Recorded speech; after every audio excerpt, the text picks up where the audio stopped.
Okay, everyone, welcome back to A-Level Lessons Online. We're back with part 9 on our Human Geography syllabus. Okay, Team 3, we're going to be moving on to mitigation measures to climate change, right? So prior to this video, okay, we've already been looking at climate change in as a whole. Okay, we've been looking at what are the effects of climate change. We're looking at how the human activities can affect climate change as well. Okay, so those are all in my previous parts to this kind of like climate change series.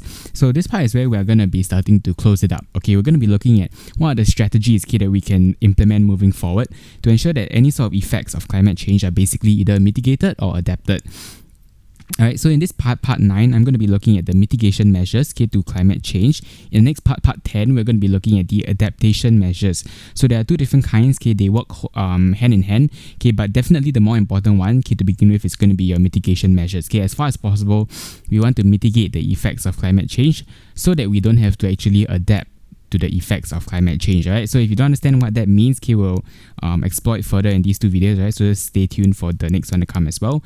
So let's just get right into this video. Okay, so what are the strategies to mitigate climate change? Okay, so we're going to be looking at strategies that essentially aim to reduce the severity of the impacts of climate change. Okay, so we're looking to target the potential impacts that climate change can bring. So we're going to be looking at 4 main strategies. International agreements, this strategy called Debt for Nature, renewable energy alternatives, of course, and your geoengineering techniques. Alright, I've already gone through several of your alternative energy sources. So in this video, I won't be touching so much on them. If you want to check it out, you can check it out in the top right corner of the screen. I think I'll leave a link up there already in the description below.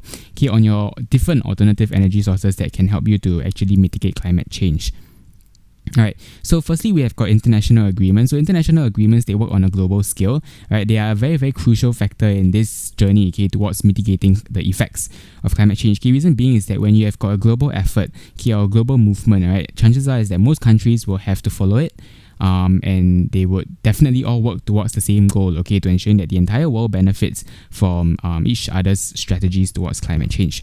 So firstly, you have got the Earth Summit. So Earth Summit provides this overall policy framework that addresses the climate change issue and forms the foundation of global efforts to curb climate change. Right? It is a summit that actually occurred quite a while back. And what happens is that during this Earth Summit, the governments actually sought to create different strategies, right, that helped to form certain policies, right, that actually helps you to target climate change. So it aims to stabilize greenhouse gas emissions with a specific time frame sufficient to allow ecosystems to adapt naturally. Right, so this is basically there are several Earth Summits that have actually happened. They're usually hosted by United Nations. For example, your Rio Plus 20, Rio Summit, Rio Conference, your Earth Summit. These are all the different international summits that have occurred all the way back from around 1992 all the way up till today.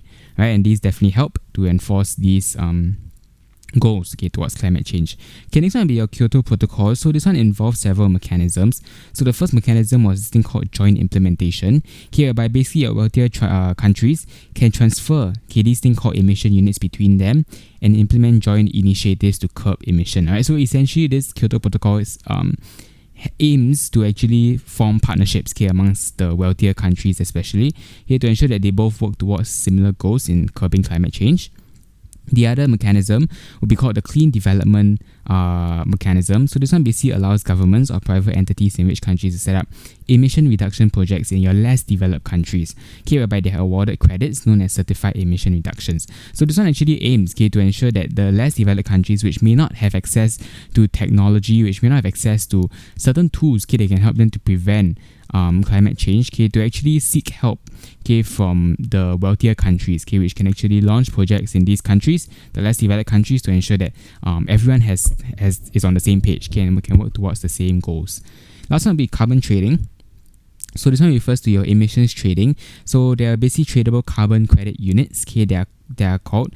They basically are assigned certain units of which carbon can be emitted, right? So these can actually help to drive countries towards better efficiency in their own greenhouse gas emissions, right? So this is kind of like the last mechanism, and it is definitely the one that is not going to be as helpful. Of course, as far as possible, we want to look at how each country can help himself, okay?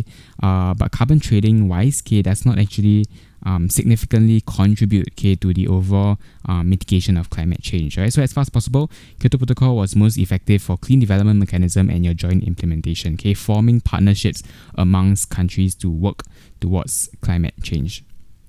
Alright, the next one we have is your Paris Climate Change Conference. So this is very recent, okay, and it's something that a lot of countries still follow up till today. So this was actually launched in 2015, okay, this thing called the Paris Agreement, okay, whereby it was a global agreement, okay, to reduce your own country's emissions, okay. It was attended by world leaders as well.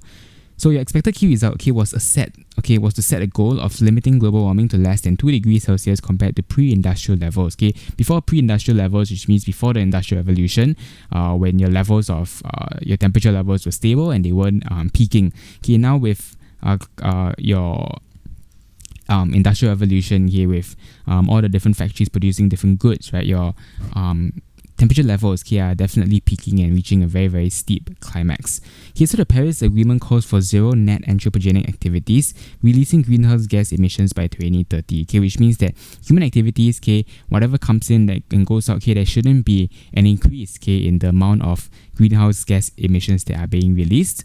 And this was reiterated the focus, okay, to actually achieve the SDGs, your Sustainable Development Goals.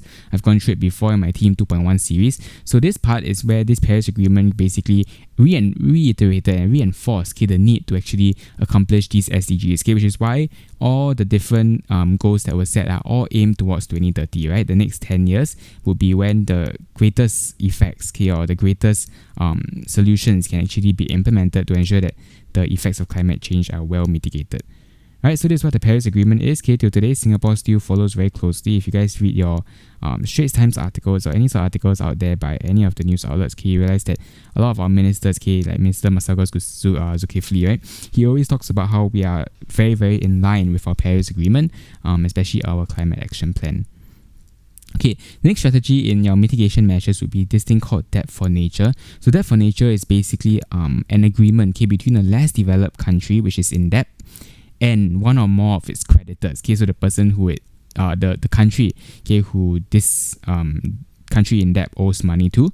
So these creditors can agree to forgo the debts in return for the promise of environmental protection, right? You realize that in today's world, okay, a lot of the less developed countries, Africa, certain parts of China, right, are usually the areas which has got rocket high levels of greenhouse gas emissions, right? India as well. So these are basically the countries or regions, okay, that basically could, okay, potentially be in debt to other bigger countries, okay, like the UK or America, okay, whereby what happens is that debt for nature basically says that, okay, I will settle your debt for you, I'll forgo whatever debt you owe me, but in return, you have to reduce your greenhouse gas emissions. So there are different types of debt for nature swaps, okay, they call it swaps. First one is your bilateral debt for nature swaps. So this one is between the government, okay, whereby the creditor government, okay, who lend the money forgoes the debt in exchange for the debtor, so the less developed country or the country which is facing this debt, okay, to actually set aside a predetermined sum of local currency for environmental protection. So this is kind of like setting aside a budget, right? So in return, okay, I say that, okay, I will take away your debt that you owe me, but in return, I expect you to set aside a proportion of money that goes straight into sustainability practices, goes straight into mitigation measures against climate change, right? So this is a key strategy in your mitigation measures, right? Because it not only enhances your partnerships between your less developed countries and your developed nations, okay, but also ensures that in the process, okay, two birds are killed with one stone, right? You actually ensure that environmental protection is also enforced, okay, and you can have the right to do it because ultimately on the day it's the other country that owes you the debt. So it's either they pay up for the debt or they choose to help you or help the world, okay, in achieving environmental sustainability. So another one will be a commercial debt for nature. So this one, like it says, commercial debt. So it's when non-government organization, okay, solicits debt donations or purchases the debt at a discount from the creditor, okay, which means that it can later on, okay, actually decide on the amount of funding that it wants to divert into your conservation projects, right? So this could happen in your less developed countries. It may also happen in your developed countries, but essentially it's where you bring in a third party, okay, your NGOs, okay, to actually come in and decide, okay, what kind of projects need to be implemented, okay, based on their knowledge and where, okay, these projects should be implemented so as to ensure that you can mitigate, okay, any sort of effects against climate change. Alright, so then we move on to the next strategy, okay, which is your renewable energy alternatives. So this one I've already covered in my alternative energy sources. Like I said, I'll leave a link in the top right corner screen, as well as in the description below. So one of the key contributors to greenhouse gas emissions is through energy use, right? A lot of us know of this thing called fossil fuels, right? Fossil fuels contribute significantly to your greenhouse gas emissions, right? Your things like natural oil, gas, not natural oil, so your oil, natural gas, and coal, right? These actually has caused, right, your greenhouse gas emissions to skyrocket over the years. So what we can do is we can adopt alternative energy sources which actually release significantly less amounts of these greenhouse gas emissions. So for example, nuclear energy, hydropower, biofuels, wind energy, solar energy, they are basically the 5 main alternatives. But likewise, it is always going to be context based. You have to evaluate these alternative energy sources based on context. So some of the energy sources may not be feasible in certain areas of the world because of their location. Let's say if they don't have access to a water body, there is no way they can actually harness hydropower. As well as cost and ability to actually implement these strategies. So you look at stakeholders, will the government actually be willing to implement such strategies? Is there enough land space? Does it cost too much? Is the opportunity cost going to be extremely high? So you have to take into account all these factors, which is why it will work very, very nicely with your Adapt for Nature. You can actually complement these two strategies whereby especially for your less developed countries, if I say that I release Adapt, it means that you have to adopt a new renewable energy alternative, as a substitute to your fossil fuels, so as to ensure that your effects of climate change can be better or more well mitigated. Right, the next one you have is this thing called geoengineering techniques. These are basically large-scale schemes that actually aim to manipulate the Earth's climate and mitigate the effects of greenhouse warming, or your global warming. So this is actually going to be on a very, very large scale, can impact the entire world.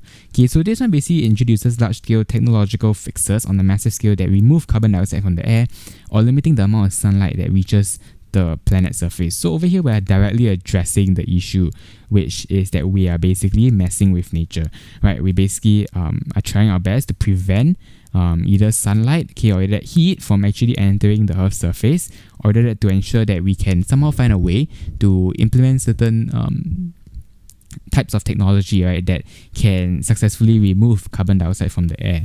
So definitely this strategy is very, very far-fetched, right, and it's quite ambitious, but there have been certain strides made in this area, in this field, but it's definitely not as effective as of now, which is why we still need to rely on our softer strategies, which is going to be looking at relations, directly reducing resource usage from your bottom up. These are the kind of strategies that we want to be looking at. This is more of a high strategy that really requires technological changes and very, very strong implementation. Alright, so that actually brings us to our exam requirements. So firstly, you have to be able to discuss and explain the mitigation measures and evaluate the strategies based on scale and spatial variations. So look at stakeholders, look at scale, look at spatial variations. Is alternative or are alternative energy sources always feasible everywhere? Or is it that there is no choice, and we have to use fossil fuels? Is it actually possible, that some governments would actually put in an effort to implement the right strategies to actually work towards a clean and green environment? So you have to look at the different factors, and evaluate them based on context, and also explain these mitigation measures with adaptation measures, which will be explained in the next part, whereby you want to be looking, at how can these two be complemented, right? Because a lot of times, even if we implement the best mitigation measures, there's only so far we can go. Ultimately, the effects of climate change will still take precedence, and global catastrophes, natural disasters will still occur. We cannot avoid those, right? And these can be a result of global warming, which is why we have to be able to adapt, to any of these, that actually happen. And the best way to do it is really through implementing the right adaptation strategies that will help, to actually resolve, any of the possible effects if they do happen. Alright, so we'll look at the adaptation measures in the next part. It will be a part which you really do require, okay, to pair alongside this video on mitigation measures. Alright, so that's actually all I have for this video. Okay, if you have any questions, you can leave in the comment section below. I will answer them as well. If not, you go ahead and please give this video a like if you did enjoy it, as well as subscribe to the channel. It really does help me out a lot, and it's free, it doesn't cost anything, so you can just go ahead and help me to hit that button. Alright, if not, that is all I have. I'll have another video out very soon, in no time, so you can just stay tuned for that. And remember to turn on your notifications, right? Make sure you receive that notification of my next video coming out. Alright, so if not, that's all I have for you today. Have a good one, keep studying hard, and I'll see you guys in the next one. Bye bye.